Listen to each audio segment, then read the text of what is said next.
मेष राशि ए सप्ताह साप्ताहिक राशिफल आसतु जानिबा 8 जून रु 14 जून 2024 किभଳି ରହିବ ए सप्ताहटी आपणकर चलो जानिबा। आपणकर ए सप्ताह आपणक पई उत्साह साहस आउ किछि नुआ सुजोगर समय मध्य रहिछि। ए मध्य रे आपणकर आत्मविश्वास बढ़िबो। ताहा सहित आपणकर जेकोसी कार्य जहा कि अटकी जाइछि से कार्य रे आपणकर गति मध्य आसीबो। वर्तमान आसतु जानिबा आपणकर कार्य क्षेत्र रे किभଳି रहइबो।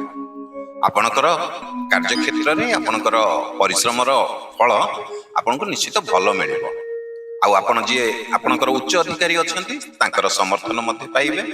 एहा सहित किछि नुआ दायित्व मध्य आपनको मिलि पारे सप्ताह।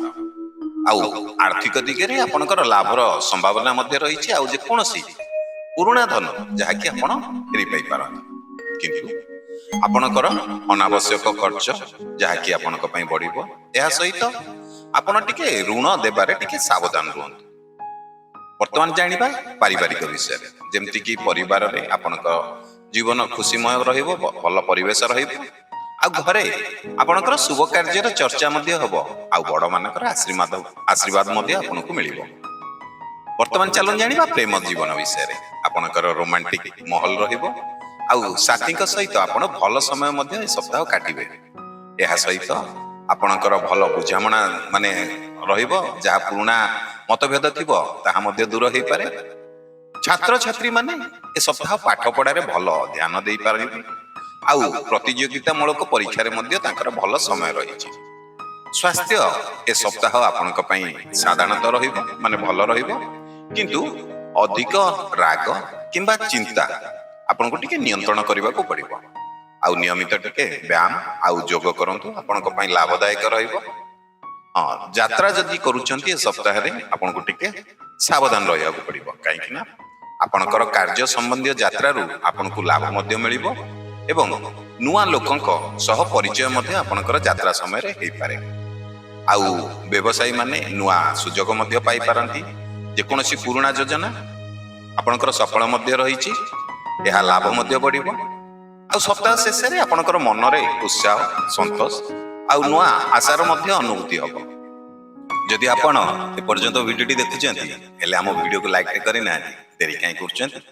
आपनको गोटे सेकेंड लागबोनी, बस वीडियो क्लिक करके वीडियोटी लाइक दिजिबो। किंतु आपणकर से गोटे लाइक हम पई हम उत्साह प्रेरणा बढ़िबो।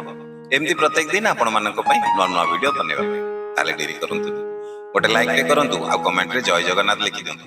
चलंतु वीडियो आगु को बढ़ेबा। वर्तमान आसन जानिबा ए सप्ताह रे आपणक पई भल दिन कोन कोन रहिछि। आपणक पई मंगलवार, गुरुवार आ रविवार ए दिन गुडी का आपणकर भल रहिबो। किंतु आपनको टिके बुधवार आ शनिवार आपनको टिके सावधान रहिबाको पड़िबो। आ सप्ताह को आउरी भल करिबा पई कोन कोन उपाय सब करि परिबे आपण चलन जानिबा। जेमिति कि आपण प्रतिदिन टिके सकाळे सूर्य देवंकु जल अर्पण करंतु। आ मंगलवार दिन हनुमान चालीसा पाठ करंतु, देखिबे शुभ रहिबो।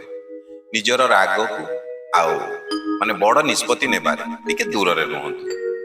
लाल वस्त्र किंबा लाल फूल आपण भगवान को पाखे अर्पण करंतु किंबा काकु दान करंतु, आपणक पई माने भल रहिबो। आउ घरर बड़ मानकर आशीर्वाद नेकी कार्य आरंभ करंतु, देखिबे आपण निश्चित सक्सेस हेबे। आउ आपणक पई ए सप्ताह शुभ रंग रहिबो लाल आउ केसरी रंग। आउ शुभ संख्या होउची ए सप्ताह पई आपणकर होउची 9। जदि आपण प्रथम थर हम YouTube चैनल रे वीडियो देखुचंती आउ हम चैनल को जदि सब्सक्राइब करि नाहंती ताले देरी काई करचंती। हम चैनल को टिके सब्सक्राइब कर देबे। आ जदि फेसबुक रे वीडियो देखुचंती ताले हम फेसबुक पेज को मते टिके फॉलो करिवे। काहेकि ना आपन को एथिरे एस्ट्रोलॉजी रिलेटेड आपन को बहुत सारा वीडियो देखिया को पाइबे, जेमति कि प्रत्येक दिनर राशिफल, साप्ताहिक राशिफल, मासिक राशिफल, वार्षिक राशिफल, एई भली बहुत सारा वीडियो हम YouTube चैनल हो किबा फेसबुक पेज रे आपन को देखिया।